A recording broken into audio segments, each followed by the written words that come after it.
queria que a gente recebesse essa noite com muito carinho esse querido, que ele podia estar em qualquer outro lugar e está aqui essa noite para liberar uma palavra de Deus para o nosso coração.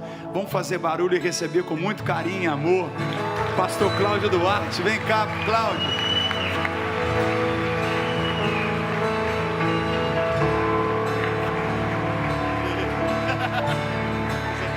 Amém, obrigado. Boa noite. Podemos assentar. Para mim é um prazer muito grande poder estar aqui nessa noite. Eu tenho vivido momentos muito especiais durante esses dias, e tenho estado aqui em algumas igrejas, vendo alguns amigos, e eu sou muito grato por tudo aquilo que Deus tem me proporcionado. Eu me converti em 1992, numa segunda-feira no Rio de Janeiro, e depois da minha conversão, eu comecei a aprender algumas coisas, e eu via que no ambiente religioso, pessoas viviam estilos de vidas diferentes, servindo o mesmo Deus, ouvindo as mesmas coisas, às vezes congregando na mesma igreja, e essas pessoas obtinham resultados diferentes.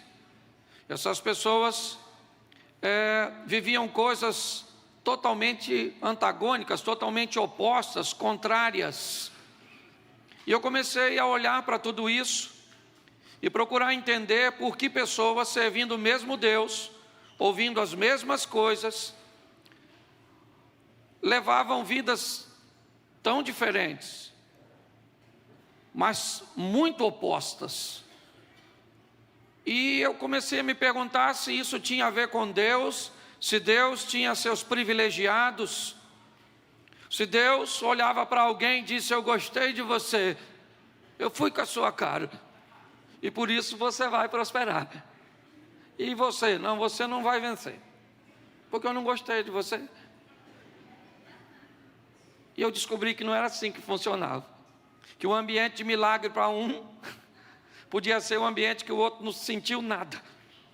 Um ambiente de vitória para um poderia ser um ambiente totalmente indiferente para o outro, porque não tinha a ver com Deus, tinha a ver com o posicionamento e a postura das pessoas. Então eu aprendi uma coisa que eu gostaria de compartilhar com você hoje, pois nós estamos, na verdade, num grande reality show, onde você decide. É você que decide, porque no que depender de Deus nós não vamos ganhar, nós já ganhamos, certo? Agora é importante nós entendermos o que vamos fazer. Precisamos entender que resultado é diferente de aceitação. Eu conheço muita gente que tem resultado positivo, mas o cara vai prosperar nessa terra de forma sensacional, mas não vai ser aceito. Vai passar por lá, Jesus vai estar sentado, vai olhar para ele, vai fazer assim, beleza, mas aqui não é o seu lugar, desce as escadas no final do corredor, que o chifruto está lá, para te espetar com o seu garfo. Pessoas que têm resultado, mas não têm aceitação. Já descobri também que tem gente que vai passar por aqui e vai ser aceito por Deus, mas não vai ter resultado. Vai entrar no céu, louvado seja o Eterno, mas vai viver uma vida muito ruim aqui. Você conhece alguém assim? Que vai ganhar o mundo e perder a alma? Você conhece alguém que vai ganhar a alma, mas vai perder o mundo? Mas você conhece também aquele que vai sofrer muito aqui e depois ainda vai para o inferno?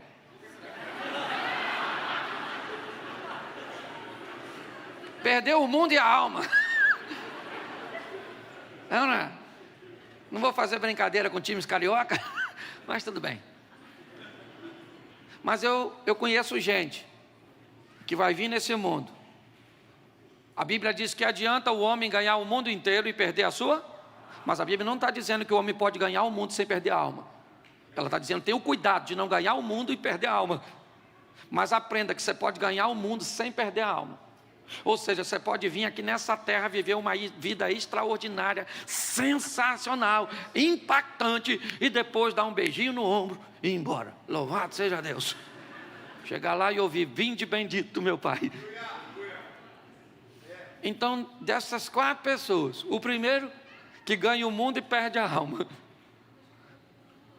O segundo que perde o mundo e ganha. O terceiro que perde a alma e perde o mundo. E o quarto que ganha o mundo e ganha a alma. Você quer ser qual dos 4? Já deu para decidir aí? Quem aqui quer perder o mundo e a alma, levante a mão. Vocês estão aí ligados. Esse dia eu estava num culto e falei assim: quem quer ir para o inferno diz amém. Encheu 2 ônibus. Que as pessoas sequer estavam me ouvindo. Elas só escutaram, diz amém, e disseram.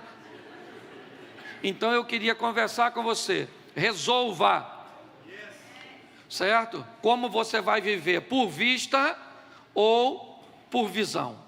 Amém? Nós vamos tratar assim: vista é tudo aquilo que os seus olhos físicos conseguem contemplar. Vista é aquilo que você vê humanamente. E nós vamos tratar como visão aquilo que ainda não está diante de seus olhos, mas já está no seu coração. Muitas vezes você vai olhar para uma situação e, se ela for observada pela visão humana, ela vai ser extremamente pessimista.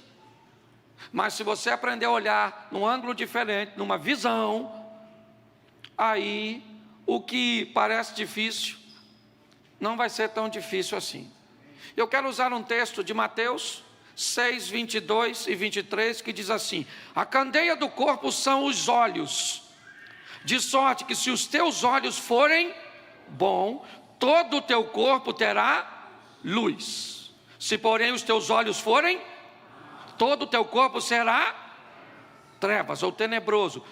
Se portanto a luz que há em ti são trevas, quão grandes trevas serão. Preste atenção no que o texto bíblico está dizendo. Ele diz: se você aprender a olhar as coisas de um ângulo positivo, de um ângulo diferente, se os seus olhos forem bons, você leva seu corpo, você leva a sua vida, você leva a sua história para um ambiente de sucesso. Se os seus olhos forem maus, a sua vida, ou você vai conduzir a sua vida por um ambiente tenebroso. E ainda faz um alerta: descubra se os seus olhos são bons ou maus, porque ele diz: se você pensar que os seus olhos são bons e eles ainda forem maus, suas trevas serão as piores, porque você nem é capaz de enxergar que tipo de vida você tem. E quando esse texto está dizendo, será que ele está falando de uma miopia, de um estigmatismo? Será que nesse ambiente fazer um óculos ou uma lente de contato vai resolver o problema? Não, porque esse texto não está falando de uma visão física. Ele não está falando de vista, ele está falando de visão. E nós precisamos entender isso. Porque se tivermos como enxergar, você quer ver? Nossos ancestrais. Vamos lá. Como é que o homem vivia no início de sua trajetória? Ao redor de uma fogueira. Quando descobriu o fogo.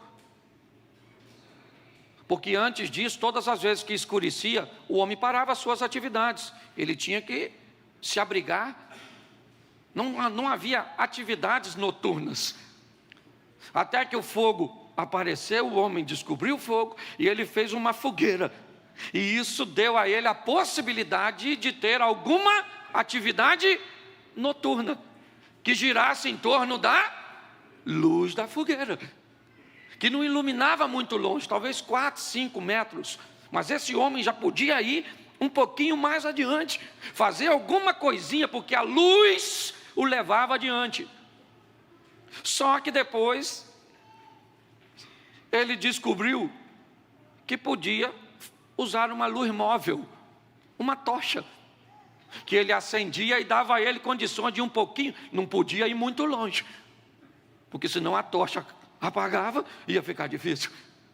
Mas já dava para ir um pouquinho, porque tem crente que vive ao redor da fogueira, com uma luz extremamente limitadora. Outros são capazes de ter uma luzinha que o leva até um pouquinho mais adiante, mas logo logo ele tem que voltar, porque senão apaga. Mas chegou um momento em que o homem descobriu o azeite, o combustível. E aí agora, enquanto tiver combustível, ele tem luz. Enquanto tiver luz, ele pode ir avançando em meio às trevas. Porque a luz vence as trevas e não há limite. Enquanto tiver combustível, ele vai rompendo. Por isso que a Bíblia diz que não deve faltar óleo sobre a nossa cabeça. Lâmpada acesa. Para quê? Para vencer as trevas. Porque a batalha bíblica, ela é o seguinte: trevas versus luz. Trevas representando ignorância, luz representando conhecimento. Você que é brasileiro, a comunidade brasileira, quem aqui já acreditou que rato virava morcego? Levanta a mão. Aí. Quem acreditou aqui que chinelo virado fazia você passar mal? Isso. Fora os que estão com vergonha de levantar e denunciar seu passado. Quem aqui já acreditou que manga com leite matava? Um grupo maior. Quem aqui que já acreditou que quando relampeava os relâmpagos, você tinha que cobrir os espelhos da sua casa? Levanta a mão. Que beleza. Olha só. Hoje você acredita nisso? Por quê? Porque a ignorância foi embora. Porque a luz chegou, o conhecimento chegou. Então é importante nós entendermos que hoje você vai encontrar gente que está ao redor de uma fogueira, com uma vidinha medíocre.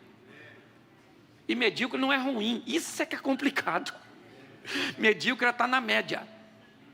Então tem gente que se contenta com uma vidazinha ao redor de uma fogueirinha. Glória a Deus. Fique com o cheiro da fumaça. Mas já tem uns irmãozinhos que foram um pouquinho mais longe, você conhece?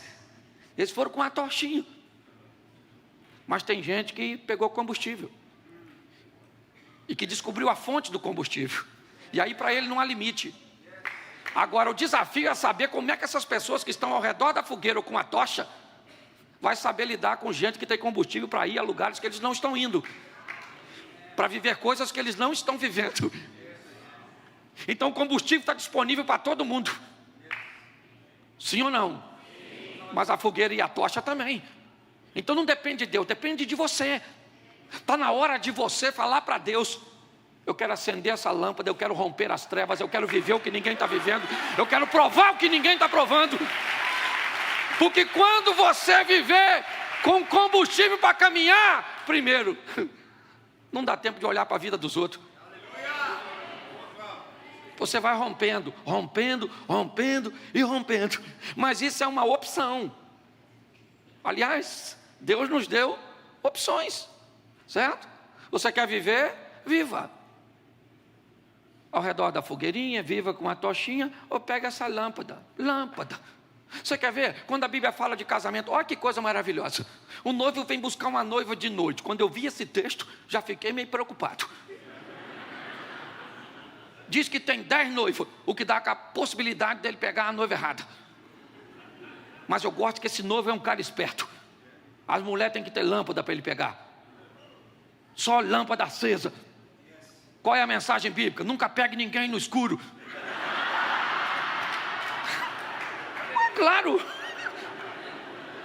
E não é no escuro de ausência de luz, é escuro de ausência de conhecimento. Sabe nada. Olha só. Então está na hora, porque combustível você percebe o que ninguém está percebendo. E quando você percebe o que ninguém está percebendo, você vive o que ninguém está vivendo. Saiba de uma coisa: o que você tem é o que você tem e pronto. Na verdade, o que vale e tem sentido é o que você faz com aquilo que você tem.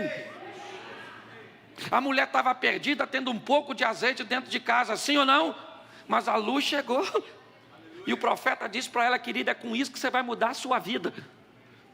E assim, tem gente que está esperando algo pirotécnico, extraordinário, sensacional, para mudar a sua vida. Converse com quem teve a vida transformada, e você vai descobrir que começou em algo aparentemente insignificante, uma oportunidade, que essa pessoa aproveitou e foi embora, e começou a olhar por visão e não por vista. Olhe bem, Quando você olha para alguém que cresceu, você vê apenas onde ele está hoje, mas não sabe o caminho que ele percorreu para chegar ali. Repita comigo: quem nasce grande é monstro. Ué, é assim que funciona.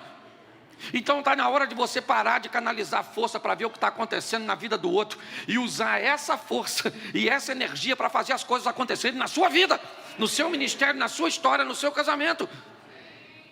Então as oportunidades estão aí. E só para ficar registrado, invista na sua mente. Ela pode levar você mais longe do que você imagina. Invista na sua fé, ela pode levar você onde você nunca imaginou. E invista no seu corpo, porque ele vai te dar condições de viver mais. Invista em você mesmo, certo? Você veio a esse mundo para se divertir, para tirar a onda. Ah, pastor, eu estou sofrendo. Pois é, que opção esquisita é essa? Jesus diz: eu vim para que tenham e a tenham em isso. Mas ele também disse: no mundo tereis? Sim ou não? Mas o que é abundante? Aflição ou vida? Então, tem gente vivendo aflição e abundância aí. E vida pontual. Não, troca o polo dessa tomada da sua vida. Vai lá e inverte assim, ó, vida em abundância, sofrimento pontual. Não dá para pregar apenas vida boa, porque Jesus disse: nesse mundo, todo dia que você acorda, o Satanás está lá. Como eu costumo brincar, o lapeta. É porque se você falar capeta, ele vem para cá. Se você falar lapeta, você está dizendo onde você quer que ele fique, certo? Longe de você, ok? Então, escute só. Eu quero mostrar a você algumas pessoas que viveram uma vida em visão, mas que por alguns momentos tiveram que enfrentar a vista, e como é viver por visão e vista. Vamos entender a base da criação.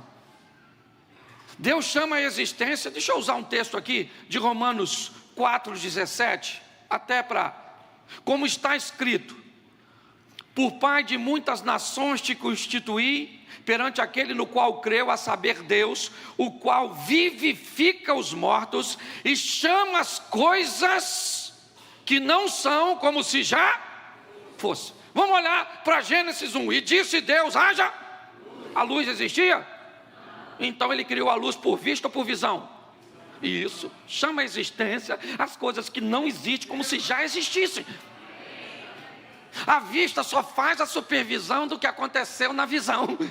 Porque depois que ele cria tudo, olha como é que o texto termina falando dos dias da criação. E viu Deus que era bom.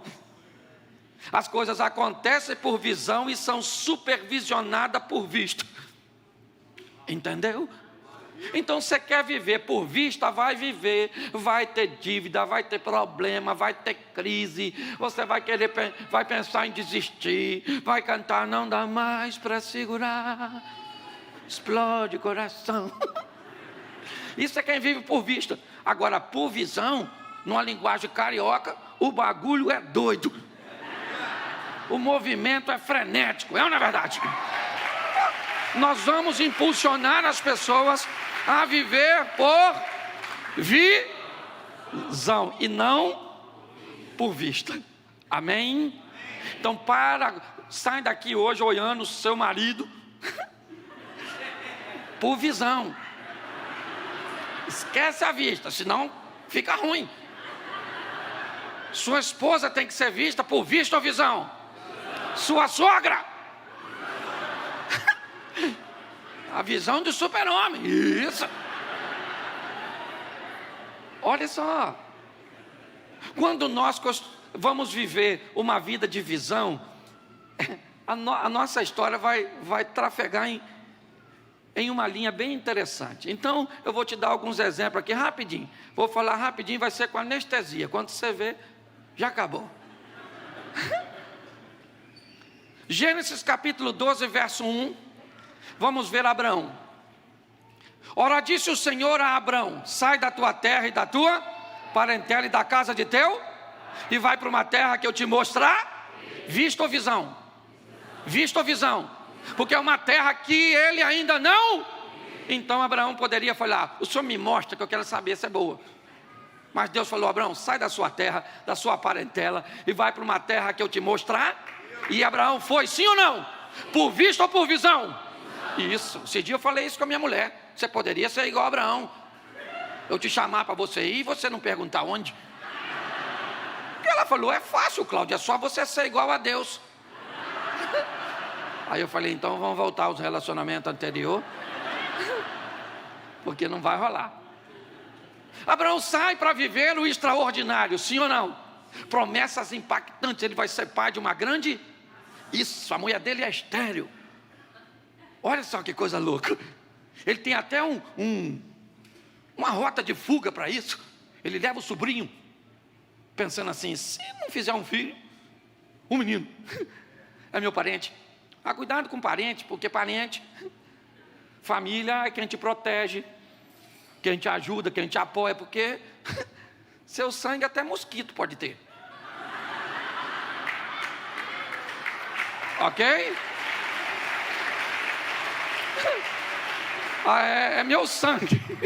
Se for assim, já você está aparentado com mosquito. É ou não? Que transmite doença ainda. Olhe para mim. Abraão sai debaixo de uma visão, sim ou não? E é extraordinário. E ele está vivendo debaixo de uma visão e vai terminar a vida dele sob a visão. Mas no meio dessa história, a vista atrapalha o cara que está vivendo de visão. Porque todas as vezes que você estiver num ambiente com Deus, onde você tem uma visão, uma direção, e você deixar a vista tomar o primeiro lugar, você vai ter problema. Ele está ficando velho. É ou não é? E a Sara também. Sara olhou e falou: Abraão, meu filho, vamos fazer esse negócio aí funcionar? Vamos arrumar um filho com a garotinha, porque para mim, H não devia ser novinha, certo? Era para gerar um filho. Então, Sara fala: deita aí com H. Abraão olhou, vista ou visão? H é maneiro, hein? Vai rolar. Ele estava debaixo de uma visão, mas quando a vista começa a entrar em cena, ela acaba roubando. E Abraão abre mão da visão pela... E olha a besteira. É isso que eu quero que você entenda. Cuidado, porque você pode estar indo muito bem, mas no meio da trajetória mantenha-se na visão. Evite os caminhos mais curtos, certo? Trafegue pelos mais seguros, que é o da obediência. Olha só. Nesse momento, Abraão esquece a visão e vai viver pela... Só deu confusão. É só você ler, que eu não sou obrigado a ler tudo. Engravidou, sim ou não? E a mulher, depois que engravidou e teve o filho, ficou com o narizinho em pé. Aí o Abraão começa a ter problema com a esposa. Chega em casa do trabalho, na tenda, a Sara, ó: porque essa mulher, mãe desse menino. E o Abraão deve ter dito: para que eu deitei com aquela garotinha? Tem muita gente que no meio de sua trajetória acaba se perdendo e deixando a vista tomar o lugar da visão. É um grande alerta. Deus te deu uma direção, você está debaixo de uma visão, então fique tranquilo, a responsabilidade é dele. E se tem uma coisa que Deus cuida, é do seu nome. Se Ele falou que Ele vai fazer, Ele vai fazer. Se Ele falou que vai acontecer, vai acontecer. E pronto. Mas já está ficando velhinha, está ficando velhinho. O Abraão estava com 100 anos. Sabe o que é um cara de 100? Pegar uma mulher de 90 e fazer um filho? Isso devia ser pecado. Por isso que esse cara é pai da fé, não é verdade? Olha só, Deus não falou que ia fazer, sim ou não? E fez? Então, não saia da visão, permaneça. Certo? Você pode estar olhando e diz: mas Deus me prometeu que vai fazer desse jeito na minha empresa, e eu vou fazer isso, vou fazer aquilo, vou pegar um empréstimo, vou fazer desse jeito, vou fazer assim. Querido, se Deus falou que vai fazer, Ele vai fazer e pronto. Mantenha-se na... Amém? Deixa eu usar mais um textozinho. Hebreus 11, 27. Pela fé deixou o Egito, não temendo a ira do rei, porque ficou firme, como vendo o invisível. Quem é esse? Moisés. O texto diz que ele permanece firme, porque ele vê as coisas o que não acontece. Ele está debaixo de vista ou de visão? Vista ou de visão? Pois é. Ele vai lá, permanece firme, tá jóia. O povo sai do Egito, sim ou não? Claro que saiu, a visão se cumpriu. Só que o tempo diz que, ou a Bíblia diz que o tempo vai passando. Em Números capítulo 13, verso 2, eles vão entrar na terra. E Moisés manda os homens espionarem. E olha o que diz o texto aqui. Deus diz assim a Moisés no capítulo 13, no verso 2: envie homens que espiem a terra de Canaã, que eu hei de dar aos filhos de Israel. De cada tribo de seus pais enviareis um homem, sendo cada um príncipe entre eles. Deus mandou Moisés falar aos homens para olhar o quê? Põe de volta o texto aí, por favor. Reconhecerem o que Deus falou? Olhem que eu hei de visão. Eu ainda não dei, mas eu vou dar. Então vai lá e tenha uma visão. Isso. Sim ou não? Agora olha o que Moisés falou para os camaradas. Põe aí o Números 13, verso 18. 13 e 18. Vejam como a terra, vejam como é. Foi isso que Deus mandou? Sim ou não? Vai lá e veja como é Foi ou não foi? Foi ou não foi? Então Moisés tinha que parar aí, sim ou não? Sim. Mas olha o que ele disse: se o povo que vive lá é forte ou fraco. Se são muitos, Deus não mandou olhar para nada disso. Deus falou: vocês vão lá e olham para a terra. Não se preocupa se tem muita gente, se eles são fortes, se eles têm arma. Não se preocupa com nada, porque o que eu quero é que vocês entendam que eu vou dar essa terra para vocês. Isso. Mas quando um líder informa seus liderados aquilo que Deus não falou, vai lá e vê se o povo é forte ou fraco, se são muitos ou se são... Nossa, Deus está preocupadíssimo com a quantidade. Verso seguinte: se a terra em que habitam é boa ou ruim, se as cidades que vivem são cidades sem muros ou fortificadas, se o solo é fértil ou pobre, se existe ali floresta ou não. Olha só, Deus não falou para olhar nada disso. Mas como ele disse que era para olhar, os homens vão lá e olham o quê? O que Moisés mandou. Então, eles voltam dizendo: Moisés, falar uma coisa para tu, a terra é maneira, mas os caras são grandes, irmão. Os caras são muito. Não vai dar para entrar não. Olha que loucura. Quando a nossa vida é direcionada por vista, acabou. Você sabe que Deus está contigo. O problema é que nós vivemos num mundo imediatista e Deus costuma, às vezes, deixar assim para os 44 do segundo tempo para agir. Por quê? Não sei. Quando nós chegar na administração lá, pergunta.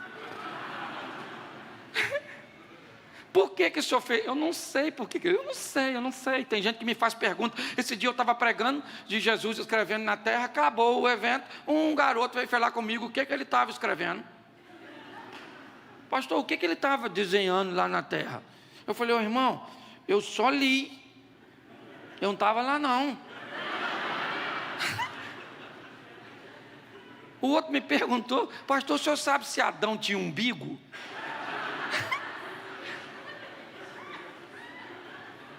Onde estão os dinossauros na Bíblia? Eu falei: irmão, A minha vontade era falar: Senhor, manda um Tiranossauro Rex para comer esse imbecil aqui. Deixa eu falar uma coisa para você. Ele faz do jeito que ele... E acabou. Você tem que estar na visão. Então pare de olhar para o local que ele não mandou você olhar. É isso. Aqui Moisés cria um sério problema para seus liderados, porque eles voltam com uma visão pessimista, porque olharam para onde não deveriam olhar. Aprenda a viver por vista. Deus te deu direção, vá e faz. Entendeu? O que é? Entrei no meu casamento, entrei nisso, é meu ministério, é por visão? É por visão. Então acabou. Acabou. Eu estava chegando em casa há 5 anos atrás. Passei num local mais ou menos 300 metros da minha casa. Olhei para um galpão, vi uma igreja. Já tinha sido uma igreja naquele local. Eu achei que era alguma coisa do meu subconsciente que remeteu à lembrança. Falei, uma igreja. E como era próximo à minha casa, eu passava ali diversas vezes. E algumas vezes durante o tempo eu olhava para aquele local e via uma igreja.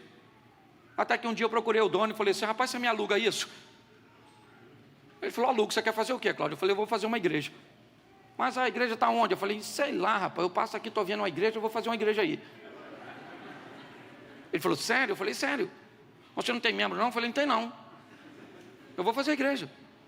E comecei a reformar a igreja. O pessoal passava e perguntava: o que vai ser aí? Aí os meus funcionários falavam: uma igreja. Mas ela está onde? Sei lá, o pastor Cláudio está mandando fazer. Aluguei os 2 terrenos do lado. E Deus falou comigo: inaugura, que no dia da inauguração eu mando o povo. Eu estava mandando um recurso, que era o mais difícil. Porque eu fiz tudo sem dinheiro de ninguém, só Deus enviando. Vamos embora. O pessoal falava: você é louco? Eu falei: eu sou. Eu casei, sou bom da ideia, não é verdade? Vê se isso tem jeito. Olha só. E eu construí aquela igreja por visão e não foi por vista. Hoje, já deve estar, né? Aqui nós estamos 2 horas, lá eles estão 2 horas à frente, não é? Já acabou, mas hoje, 5 anos depois, em Xerém, um local pequenininho, nós já tivemos 2 cultos de aproximadamente 750 pessoas cada um. Certo? Porque aquilo que foi construído debaixo de uma visão e não de vista. É assim que você tem que aprender. Nós precisamos, mas assim como Abraão, é isso que eu quero que você entenda. Moisés também teve problema quando a vista começa a atrapalhar. Presta atenção, 1 Samuel 17, 24. Porém, todos os homens em Israel, vendo aquele homem, fugiam diante dele e temiam grandemente. De quem é esse texto? Esse texto fala de Davi, no momento em que ele chega no ambiente de batalha. E quem é que está lá como desafiante? Golias, um gigante. Gente, aprenda que todo dia você vai enfrentar um gigante, isso num dia bom. Porque no dia ruim pode vir gigante, leão, urso, a quadrilha toda junto. Todo mundo que olhava para o gigante sentiam medo. Põe o texto para mim aí, por favor, me ajuda aí, santo varão, que eu gostei desse negócio. Quando os israelitas viram o homem, todos fugiam cheios de... Por quê? Porque eles estavam vendo. A visão... Não existia, o que existia era Então olhou: quem é esse cara? Golias. Grande, hein? Bens a Deus. Caraca, é soldado, né? É aliado ou inimigo? Sempre inimigo, não é verdade? Grande, o que ele quer? Um homem para lutar contra ele. Sério? Um só? Cara, não vai dar, não vai rolar não. O cara é grande, mano. Vamos embora, que eu tenho família. Mais vale um covarde vivo que um herói morto. Tá todo mundo com medo, sim ou não? E eles têm razão, sim ou não? Claro, o cara é. Só que chega no Vale de Socó, ou de Elá, como queira a sua tradução, um rapazinho. puxando um jumentinho, estacionou o jumento. Uma Ferrari daquela época, um Mustang, sei lá. Estacionou. E perguntou para o irmão dele, como é que está o negócio aí? Alguém falou, está tudo sob controle, do gigante. Tem um cara grande aí, meu irmão, que quer um duelo, mas está ruim de arrumar alguém. Aí, nesse exato momento, quem é que sai? O gigante. Aquela coisa imensa, aquela indumentária extraordinária, certo? E falou, tem algum homem aí? Se tiver, vem aqui, vamos decidir isso. Davi falou, como é que é, meu irmão? O irmão dele mais velho falou, cala essa sua boca, seu pretensioso. Cala essa boca, que eu sou seu irmão mais velho, eu tenho que te defender.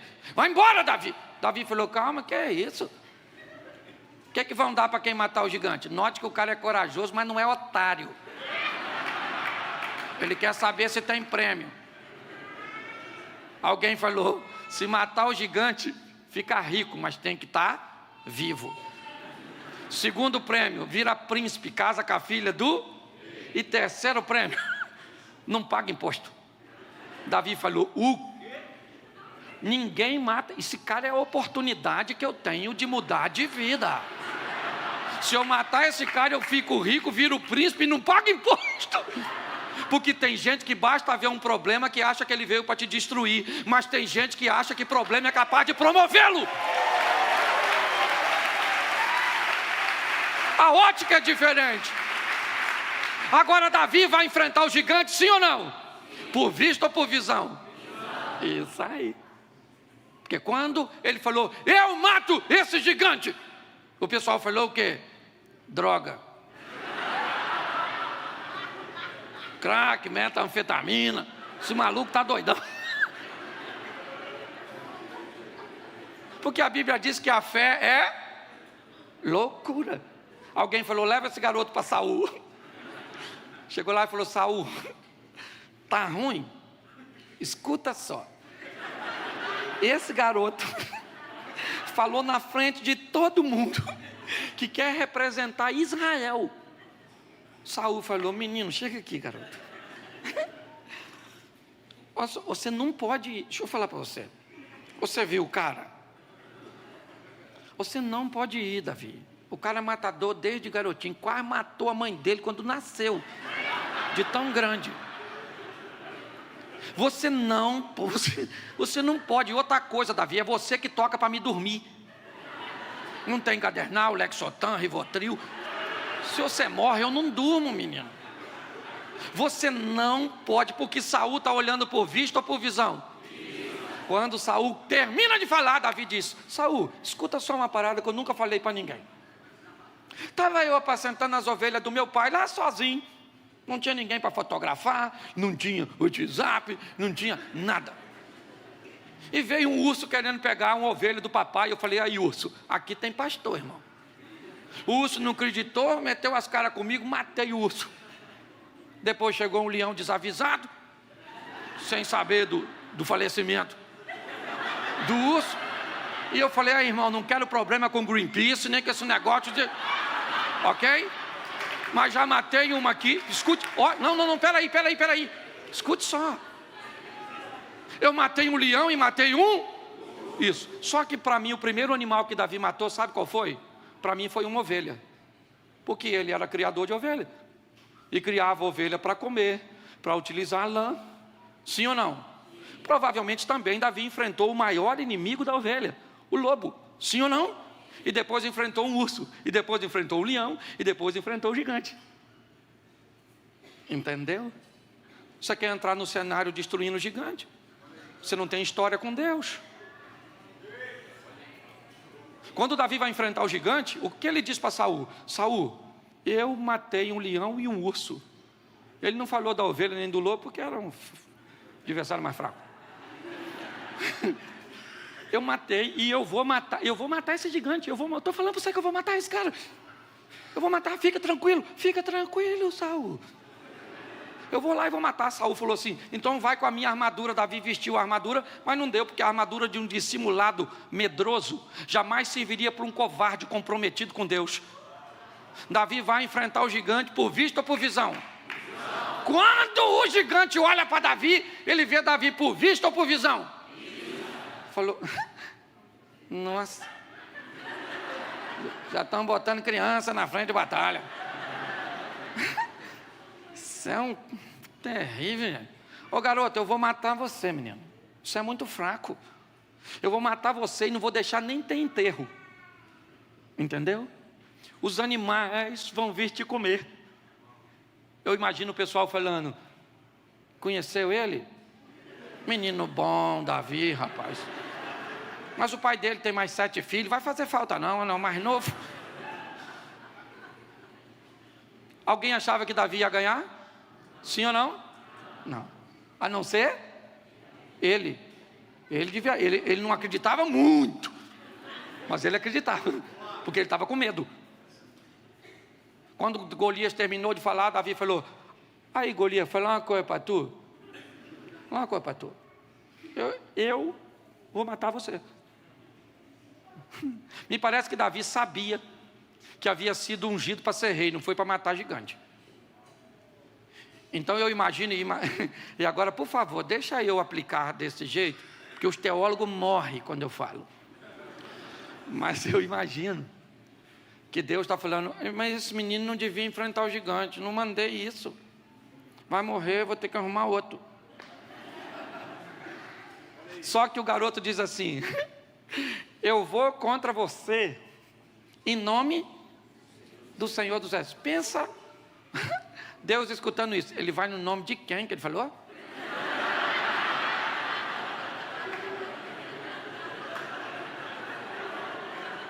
Vê se eu escutei. Ele falou que vai no meu nome. O gigante se lascou. Já era. Olha só. Isso é maravilhoso. Certo? Porque alguém que foi capaz de olhar por visão e não por... Ele matou o gigante, sim ou não? Sim ou não? Sim. Pois é. Nós temos que aprender a viver por visão e não por vista. Não sei o que você está vivendo hoje, mas tire seus olhos físicos e coloque os olhos espirituais. Descubra que Deus está com você nessa peleja e você não peleja sozinho. Não dependa de pessoas para torcerem por você. Seja você o maior torcedor. Porque se você depender de outros para torcerem para você, você está perdido. Pensa quando Pedro saiu do barco para andar naquela noite escura em cima d'água. O que você acha que os discípulos dentro do barco ficaram falando? Isso mesmo, vai Pedro, é ruim, vai afundar, quer ver que vai afundar? Já, ó. Isso é louco, andando em cima d'água, esse palhaço. Jesus já estava chegando. E quem é que andou em cima d'água? Qual era o local mais seguro naquela ocasião? Se você estivesse lá, você ficava onde? Claro, nós queremos viver o incrível, extraordinário, sensacional, mas não queremos sair do barco. Quem fica no barco só conta a história dos outros. Quem sai do barco conta histórias a respeito de si mesmo. Está na hora de você contar suas próprias histórias, amém? Davi entrou no arraial com a cabeça do gigante. As mulheres gritando, pensa garotada. O mulherio tudo para a janela. Chegou o machão. Sabe o que é mais interessante? Davi ficou rico, casou com a filha do rei e provavelmente a família continuou pagando imposto, porque Saul tentou sabotar. Merabe, que era para casar com ele, Saul deu para outro. E quando Saul oferece Mical para casar com Davi, Davi disse, eu não sou digno de ser genro do rei, porque eu não tenho como pagar um dote. Então ele não ficou rico, senão teria dinheiro. Saul tentou sabotar a vitória de Davi, mas quem estava com Davi era Deus. E quando Deus está contigo, ninguém sabota o que Ele tem para você. Entendeu? Presta atenção, Davi se casou com a filha de Saul, sim ou não? Mas com uma mulher que o amava. Mical, uma japonesinha extraordinária. Porque com esse nome não vai ser de Fortaleza, não é verdade? Mical, a senhora é de onde? Do Ceará. Escute. Ele ficou rico, sim ou não? Sim ou não? E ele parou de pagar imposto? Sim, porque agora ele era o monarca. E as pessoas pagavam imposto para ele. Porque se Deus estiver contigo, meu irmão, o deserto tem que te fazer prosperar. É isso que você tem que aprender. A andar por vir. Isso. Agora preste atenção nesse texto. Segundo o livro dos Reis, capítulo 6, verso 15. E o servo do homem de Deus se levantou muito cedo e saiu. E eis que um exército tinha cercado a cidade com carros e cavalos. Então o servo disse: ai, meu senhor, o que faremos? Verso 16. E disse: não temas, porque mais são os que estão conosco do que os que estão. Isso. O profeta respondeu: não tenha. Aqueles que estão conosco são mais numerosos do que. Olhe para mim aqui. A casa de Esaú, ou a casa de Eliseu, está cercada pelo exército dos arameus, os sírios. Não tem rota de fuga. E Eliseu trabalhava com um garotinho. E o garoto acordou cedo, abriu a porta. E o exército tinha cercado a casa de Eliseu. Quando o garoto viu, a vista do garoto foi capturada. O menino olhou aquele exército e começou. Ah, meu Deus. O que faremos? Porque tem gente que é assim. Olhou o problema e agora? É assim que o garoto está, ó. O que faremos? O que faremos? O exército está lá, sim ou não? Logo depois do garoto, quem é que vem? O Eliseu.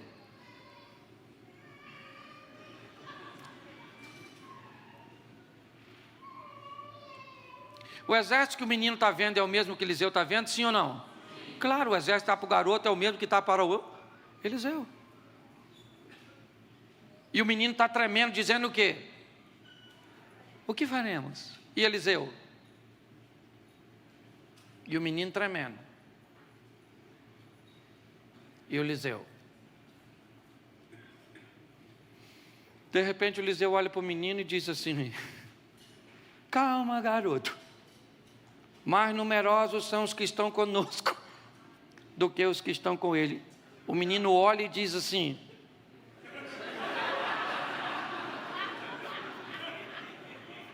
Eliseu está com medo, mais medo que eu, já somatizou, mais numeroso.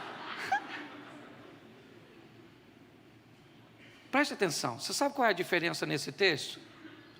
É o olhar de um menino e o olhar de um homem de Deus. Quando você está numa situação, você pode olhar como uma menina, ou você pode olhar como uma mulher de Deus. Você pode olhar por vista ou por visão.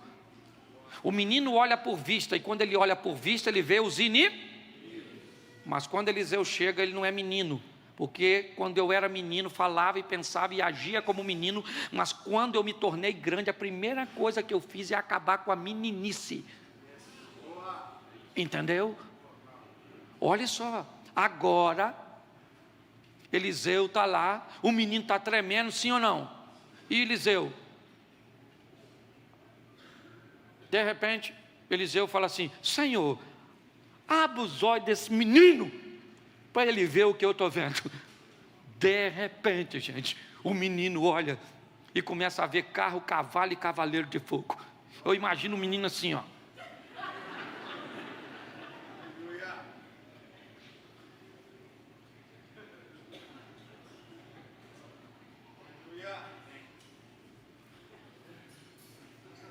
Estava aqui antes, Eliseu? Por isso que tu estava tranquilo. Eu não estava vendo, não. Está na hora de você mudar suas companhias e andar com gente que te mostra coisa que você ainda não está vendo.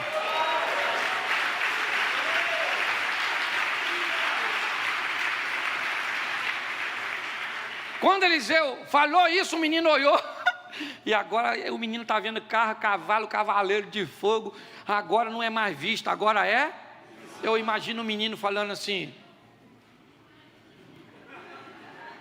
Veio pegar a gente aí, Eliseu, pensou que nós estávamos sozinhos, ó.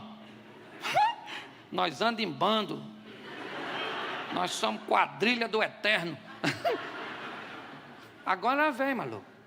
Agora faz questão de vir me pegar aqui. Chega aí, cavaleiro de fogo. Aqui é uma verdade. Parece até pregação da caverna do dragão. Escute só. Olha só.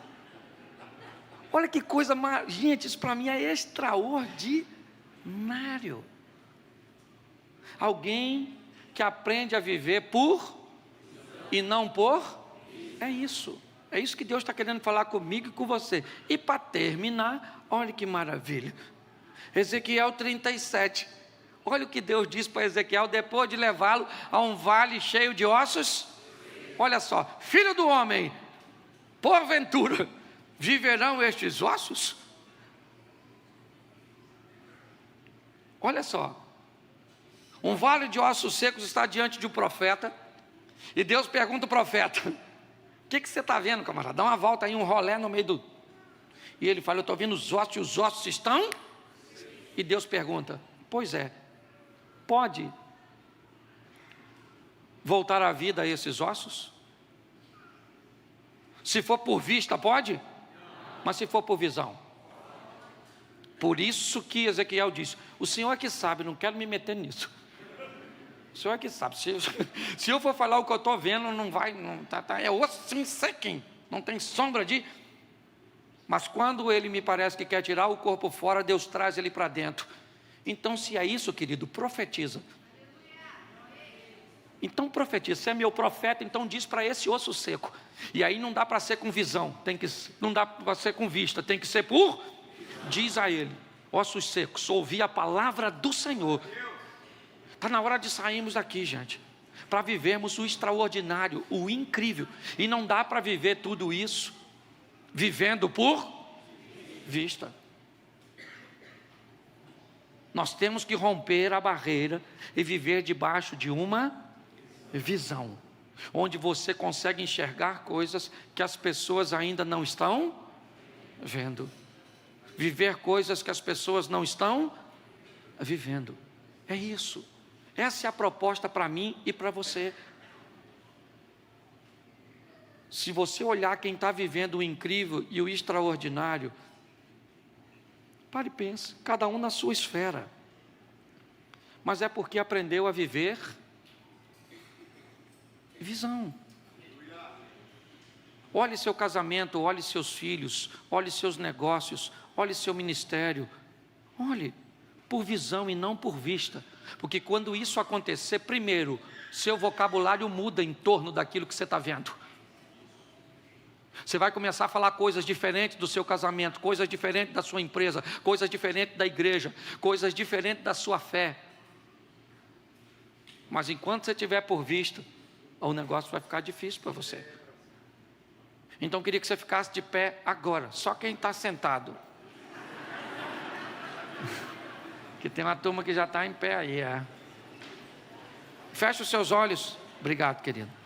Feche seus olhos. Pode fechar que ninguém vai pegar nada seu não. Mas se tiver algo de valor, é bom segurar, né? Sei lá quem está aí. Feche seus olhos. Fecha aí. Eu não sei como você entrou aqui. Eu sei como você pode sair daqui. E se for por vista, você vai arrumar muitos argumentos. Mas se for por visão, os argumentos cairão por terra. E você vai descobrir que pode caminhar de uma forma plena na presença de Deus. Quem age nessa igreja é o Espírito Santo de Deus. E ninguém aqui está querendo te emocionar, fazer uma lavagem cerebral em você. Não. É o Espírito Santo que vai trazendo aqueles que hão de salvar. Então, o André, ele não pode ir com você no término do culto. Eu não posso ir com você no término do culto. Mas tem alguém aqui que pode ir com você. Se você olhar para este momento por vista, certamente algumas desculpas vão vir à sua mente para adiar essa decisão. Mas se você olhar por visão, você vai olhar que Deus te trouxe aqui hoje para mudar a sua vida, a sua história. E Ele em você te dará a oportunidade de viver o extraordinário, o incrível. Então, com muito respeito, você quer continuar vivendo por vista? Ou quer viver por visão? Se nessa noite você quer voltar para os caminhos do Senhor, se nessa noite você quer mudar o estilo da sua vida, se nessa noite você quer tomar essa decisão pela primeira vez, eu queria que todos de olhos fechados, mas se você hoje deseja fazer isso, eu queria que você levantasse a sua mão onde você está, e eu quero orar por você, você que quer tomar essa decisão. Eu sei que tem muita gente nesse lugar. Levante sua mão, não fique com vergonha, porque tem tanta gente que você vai passar por despercebido aos olhos dos homens, mas pode ter certeza que não será despercebido aos olhos de Deus. E eu quero te fazer um convite. Por favor, deixa eu tocar em você. Você que está levantando sua mão, saia do seu lugar e vem aqui à frente, pertinho de mim. Eu quero orar por você. Eu quero orar com você. Sai do seu lugar e vem para cá, por favor, em nome de Jesus. Isso, vem para cá, campeão. Isso. Glória a Deus. Isso. Vem para cá, vem. Você quer tomar essa decisão? Vem para cá. Sai do seu lugar. Isso.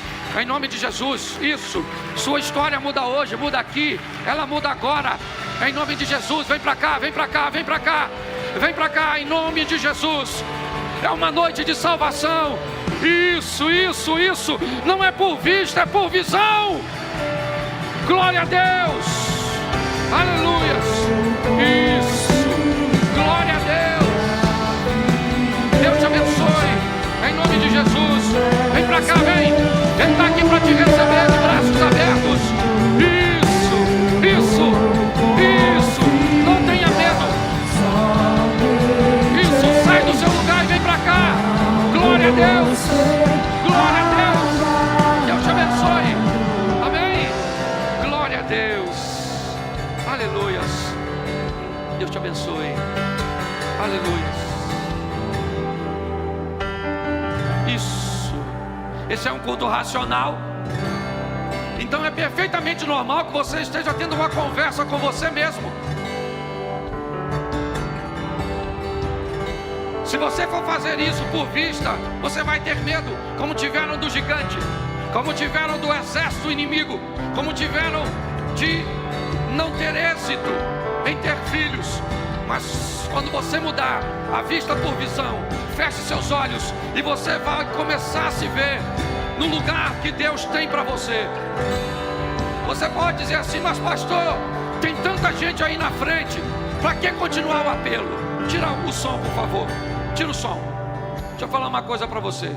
Quando Moisés vai sair do deserto ou do Egito, o faraó tenta negociar com ele, dizendo: deixa os animais, deixa as mulheres, as crianças. E Moisés diz assim: nós vamos sair do Egito, faraó, e nenhuma unha vai ficar aqui. Então deixa eu falar uma coisa para você. Ninguém que entrou aqui essa noite para receber Jesus vai sair daqui sem Ele. Todas as cadeias são rompidas. Todos os obstáculos caem por terra. E você não vai ficar para trás. Abaixa a mão todos, por favor. Ainda dá tempo para você. Se essa é sua noite, levante a sua mão e nós esperamos você aqui. Deus não vai te deixar para trás. Tem mais alguém? Se tiver, levante sua mão. Isso, vem para cá, campeão. Não está completo sem você. Aliás, não está completo sem a sua família.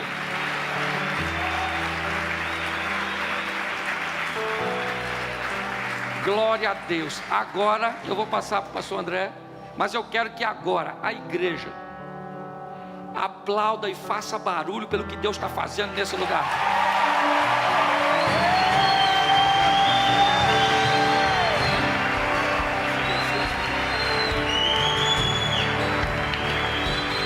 Aplauda forte o nosso Senhor Jesus, se você crê nisso.